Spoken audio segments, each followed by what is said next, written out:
In the beginning, the Great Blizzard decreed that World of Warcraft would be modelled on the Holy Trinity. The healers would use their precious mana to defend not only themselves but their allies in the heat of battle.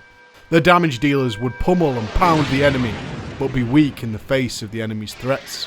And the tanks, who would use their powerful defences to stand toe to toe with the enemy, while being so threatening that the enemy would have no choice but to focus their sights upon them. Well, you all keep asking me about it. Threat. Was it a real thing? Should it come back to the game? Would it be a good idea if it came back to the game? These are all good questions, but in order to answer that question, we kind of have to look at why it disappeared in the first place. So let's do that. Not a legacy. Kind of. So let's start with the obvious, as many don't really care for it or even notice it anymore until it's too late. What is threat? Pretty obvious. As a tank role focuses on defense rather than offense, threat is a mechanic that means your skills, while doing low damage, generate large amounts of threat so that you are the target of a mob's attacks rather than a damage dealer or a healer. As you may recall from my Legacy of Vanilla video, there was only really one viable tank choice in the early game, the warrior. While some of the classes had a go and some guilds allowed them to, it doesn't alter that they were underdeveloped, and in fact Blizzard designed the game around warriors being the only tanks. We can look to Naxxramas and its 4 Horsemen encounter for confirmation of this, with the set bonuses further cementing that idea. With that said, we will be focusing on threat from the perspective of warriors in the early game. From that, you might think that warriors had a good balance of threat. Nope. People have wonky memories of this, as it really depended on how good your tank was, as no warrior really specced into anything other than a few points in the proc tree to gain last stand. Spells like Shield Slam didn't get used. Instead, tanks were mostly arms, or even in some cases Fury, as the spell Death Wish made you immune to fear, which was pretty handy for several fights in vanilla. Threat was generated by simply 2 spells, Sunder Armor and Heroic Strike. The occasional Revenger was obviously thrown in. I'm not joking, just these 2 abilities were used, and the rest of the time tanks would wait to use defensives like Shield Block and Shield Wall, etc. You might then assume that it would be impossible to be a bad tank. Nope. Classic was a different time, and more than often you would see your tank sat at full rage, meaning that Heroic Strike, or 50% of his abilities, were going unused. Because of this, guilds had to build around their tank's ability, leading to the rise of the MT, or the main tank. More than you could imagine, a good MT was one of the most poached players in the game ahead of healers. If you found a good tank, then his or her name would circulate a server pretty rapidly, and catch the eye of the better guilds. A good MT meant a world of difference to a raid's performance.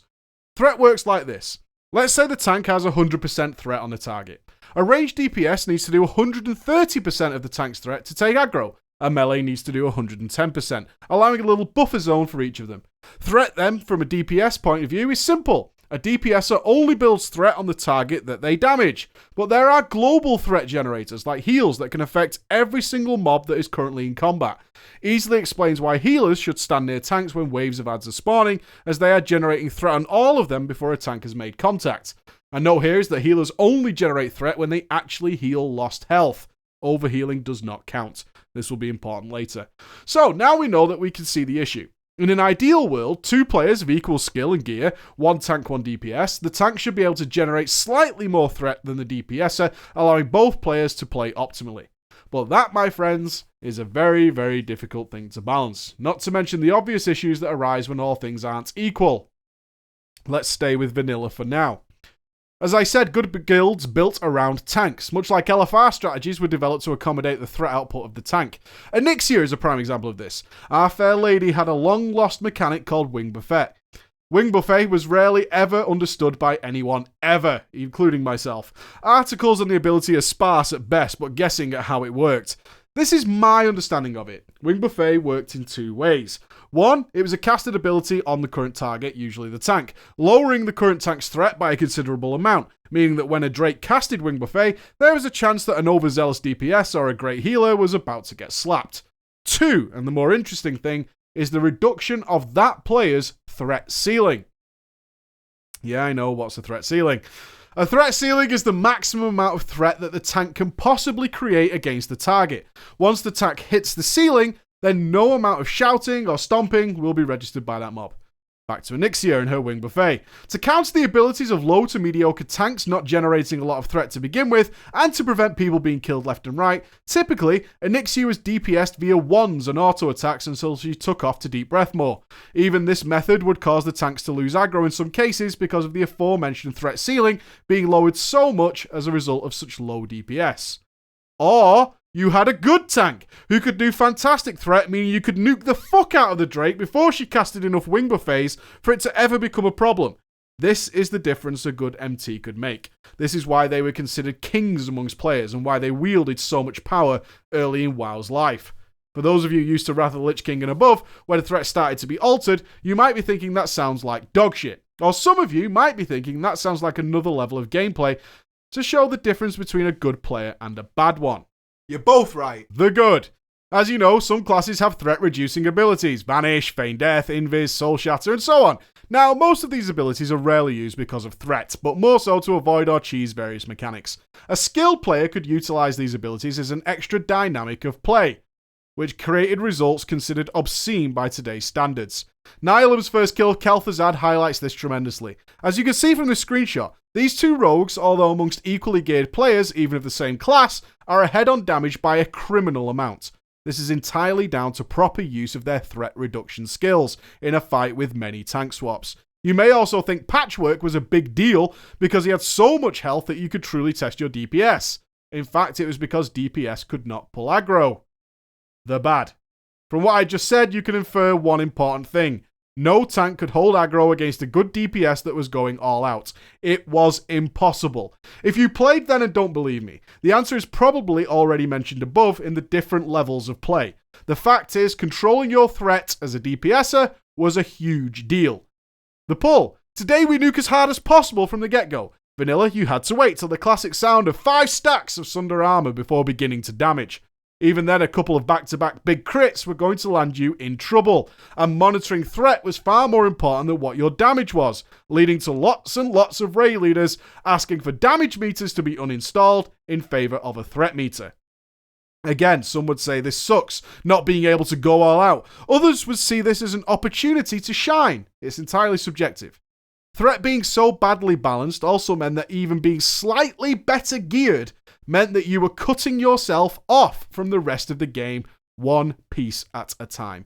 You had no hope of even being able to play in a 5-man when just one of your Frostbolts was doing 4 times the threat of your blue-geared tank, and you were still as squishy as the day you were born. Objectively, not fun. But what about the healers? For the most part, positioning would make healers safe, but it still was not balanced. Let's look at another Drake, Valstraz the Corrupt. A fight that presented huge issues. Not only did it give you infinite resources for your DPSs, energy, mana, which was a thing for DPS, rage, but it also killed the tanks periodically. The boss was untauntable, as was standard for bosses back then, but tank swaps needed to happen. The raid constantly took damage here, which honestly was unusual for vanilla.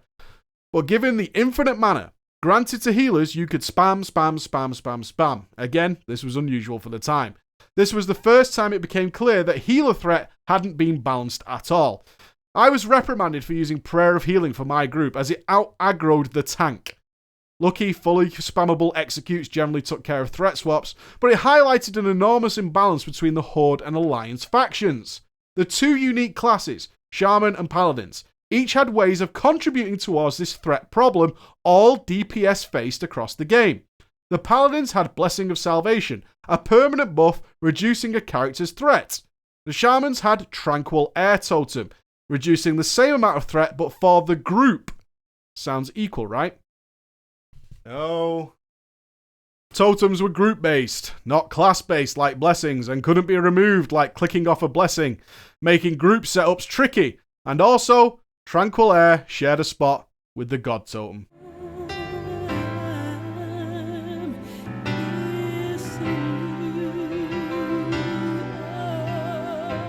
Proper Wind Fury that gave you extra attacks, not the bullshit haste thing it became. It might sound stupid, but it was the linchpin of the Horde's arsenal. Wind Fury contributed a ludicrous amount of damage. It was some fucked up irony that you had to choose between threat reduction or doing way more threat because of Wind Fury.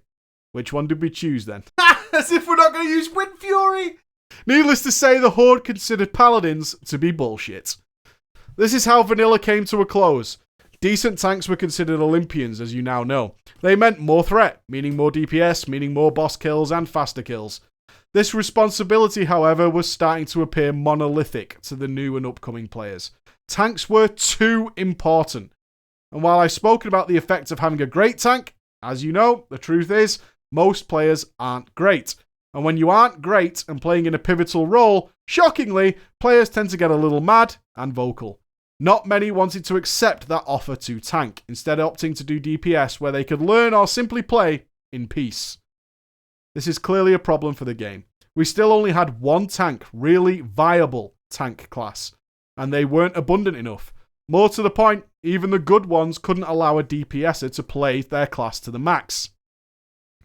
The Burning Crusade. So TBC, Blizzard went out for one thing, balance. They aimed for that sweet spot we talked about earlier. Given two equally geared players, one tank, one DPS, then the tank should just be able to out-threat that DPSer, giving them trying their hardest. They rebuilt the other classes, bringing the Druids and Paladins up to viability, obviously in an attempt to overnight triple the number of tanks. Imagine the ego of the vanilla warrior tanks. Even I was slightly guilty of this. Without even giving them a chance, it was assumed that Paladins and Druids were shit, as they had always been shit, so shit is what they will be. I'm speaking about defensives here. The truth is they had clear advantages over warriors. Druids had enormous health pools to damage sponge hits that would kill a warrior or a paladin, and while the Paladins, they had something the others really didn't have. Something which would be a game changer when its real potential was uncovered. The best AoE threat in the game. Despite skill changes, TBC was as close to threat balance as we would ever achieve in WoW. You could see here on a threat guide I made back then that when I pushed hard, the DPS could push as hard as possible and we would go toe to toe. This did mean that the good-bad tank disparity still existed. Misdirection was eventually brought into the game, so pulls you see today became more common. Sounds like the threat problems had really been solved, right? Nope. It was at this point that the actual design of the classes started to show cracks. There was an overall problem with a new mechanic called expertise and its old friend hit rating. No matter how good you are, sometimes you just couldn't hit the boss. As shown in one of my complaint videos here, making expertise items like Mallet of the Tides become preferred over better defensive items. Sunwell gear was so poorly optimized that Paladins and Warriors were gemming hit rating rather than defensive stats, as without it, they simply couldn't hit a fucking thing. Druids were using PvP gear, which was abundant with expertise, as well as the benefits of resilience and HP at the time. Individual problems also started to show. For Paladins, most of their threat came from one spell, called Holy Shield, which would do holy damage back to the attacker on impact. Take a fight like Gurtog Blood Boil, where there were tank swaps and an untauntable boss. Suddenly your Paladin is no longer getting hit, and he became practically useless for the remainder of the fight. Warriors needed to be hit to generate rage. In higher gear, your avoidance became so high that you would rarely be hit, and as such, threat disappeared, forcing warriors to build multiple sets and take more damage than necessary to combat the issue. Druids had less issues, besides less than stellar gameplay, and many guilds by Sunwell were preferring them over the others. This is all first world issues though. With threat now being balanced so tightly, the rest of the game became more of a problem than ever before. Even slight gear discrepancies would mean even a good player couldn't hold aggro against a DPS who was a tier or so ahead. I recall without exaggeration going into a 5-man on my Warlock and only being able to cast Immolate on a target without stealing aggro. For the remainder of the combat, I would be forced to AFK or I would be killed. As you can imagine, this last problem was far more widespread than the first problem, and we all know how often you run into an undergeared tank. Remember that this isn't blues versus Sunwell I'm talking about, but even green versus blue or blue versus badge gear. Threat being so tight didn't alleviate the problem of encouraging waves of new tanks, even with the new class choices. While Paladins had the AoE threat, Druids and more so Warriors didn't, making 5-mans with them more challenging, and after an additional burst of interest, it wavered, and the tanking rarity, once again, was upon the majority. Wrath of the Lich King. And so it came to pass that Blizzard began to do away with threat. They called it baking in, But essentially they just buffed the fuck out of it. They introduced yet another tank class, and while people may disagree on technical terms, this was essentially the third new tanking class in 3 expansions.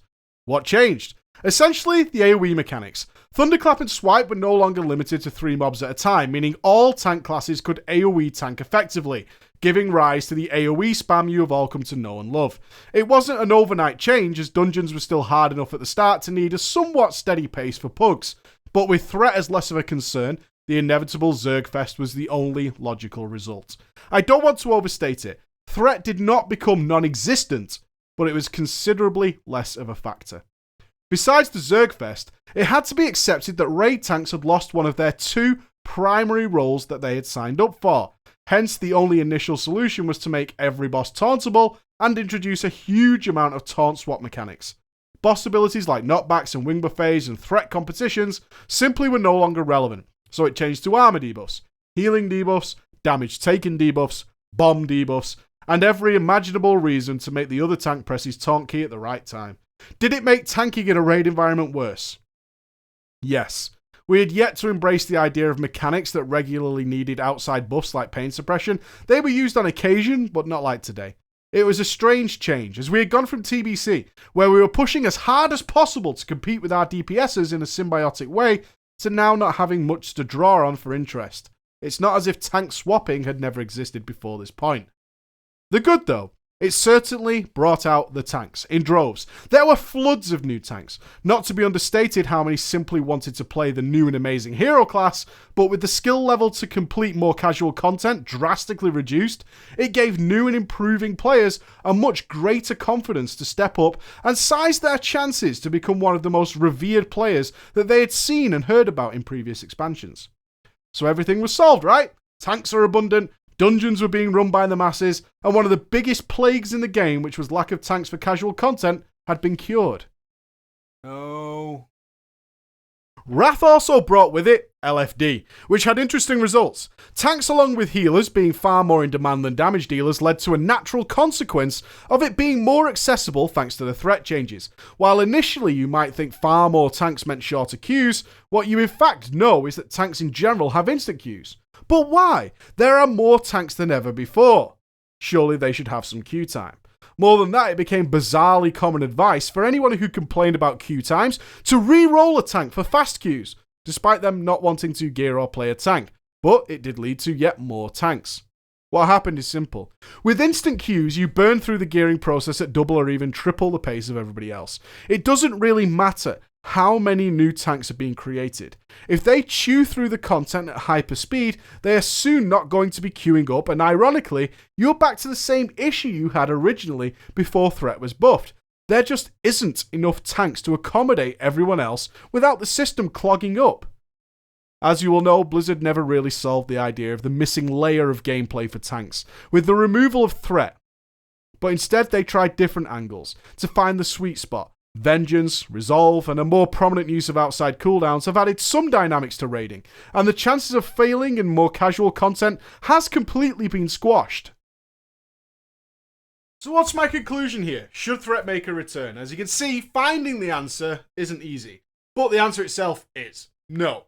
Let's really think about it. Who benefits from Threat returning? Only the very top end players who actually don't really need it as a thing.